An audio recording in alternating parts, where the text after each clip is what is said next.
Oh, hey, it's KevinHoranTime, and today we're going to talk about Labor Day musings, one day ahead of the big day, one of the few three-day holidays that the working stiff gets. So of course there's a lot less working stiffs out there than there has been in recent memory.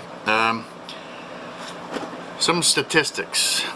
Labor rate is hanging there right around 10%. Is that becoming the new normal? I don't know. It doesn't seem like anybody can do much about jobs creation, does it?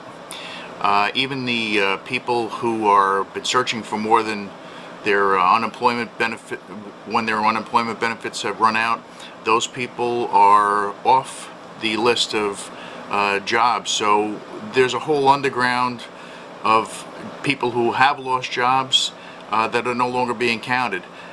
Tons of people who had full-time positions now having to rely on part-time work because companies are cutting back. Everybody's beholden to Wall Street.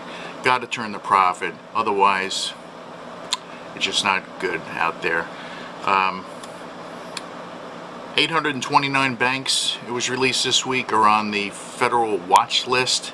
That means the about to go under list. Already 114 banks have failed this year, setting the pace for a breakout number of banks to be officially federally retired this year, more than any other year in recent memory.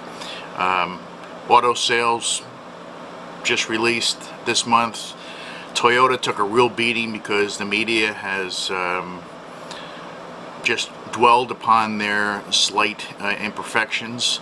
Sales off 32%, General Motors off 25% year over year. Of course, we were comparing that to the clunker area, but even so, year over year from preceding years, it's not a pretty picture for auto sales, nor any of the other big ticket items. People are just holding back. They're saving more money and spending less, paying down their debt. I wouldn't be surprised in the next decade if we see anarchy break out, because while our economy creeps along, our gross domestic product may be increasing 3.25%. China, India, those countries are on the hook to grow their economies between 9 and 10% this year, without overheating the market, without having any bubbles bursting. And guess what? They're taking their trade surpluses, fueled in part by their lack of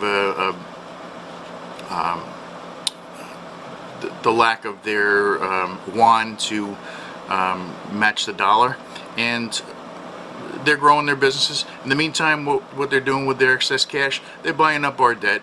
Wouldn't be surprised one day to see them on the White House, one of those countries. Pending sales on the real estate market, up 5.2% this month, month over month last year. However, how many of those are short sales? How many of those are short sales that will never close? I'd like to see actual closings, not pending sales, because pending sales doesn't mean much of anything. Social Security, Medicare, and Medicaid accounts for 40% of federal spending. Unless some political person out there or entity or party has the political balls to cut back on these programs, either through cutting some of the program benefits or making it harder to get in, or extending their retirement age, things of that sort. Very politically unpopular things to do, but necessary if we're going to reduce the deficit. That's what we need to do, is address some of the big areas where we're spending money and not waste money in other ways through pork barrel spending and all the rest of the things.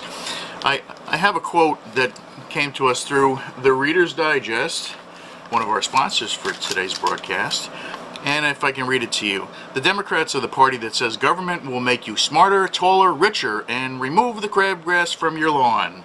The Republicans are the party that says government doesn't work. Then they get elected and prove it.